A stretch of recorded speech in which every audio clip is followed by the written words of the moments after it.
Ayos naman.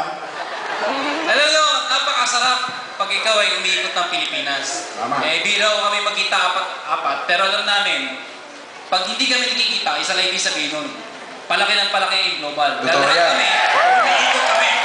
Totoo yan. Kaya mga kaibigan, kung hindi nyo man kami nakita ng kompleto apat, isa lang ibig sabihin nun, wala kasing choice. Palaki ng palaki ang grupo nyo, kailangan namin ikutin. Yeah!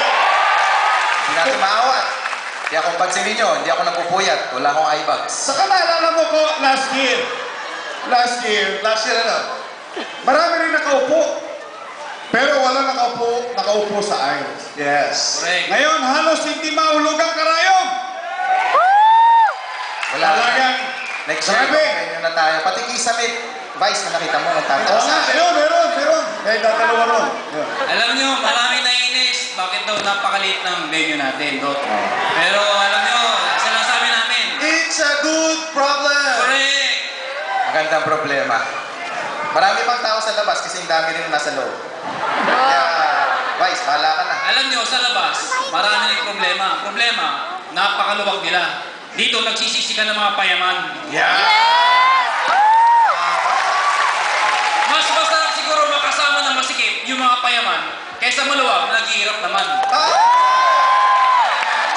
Kaya kung ikaw ay naiipit, ikaw ay sumisiksik, okay lang. Sabi nga nila, kumikit ka sa mayayaman, yayaman ka rin!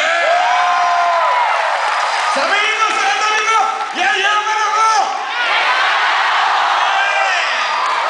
Alam nyo, 2 years has passed. Maraming nangyari sa Global. Yung mga bago, hindi nila alam, Dok, ano nangyari sa Global. Eh, Dok, ang sarap ikwento ano nangyari. Iba-ibang mga pangyayari sa buhay ng Inglobal at sa buhay ng mga distributors.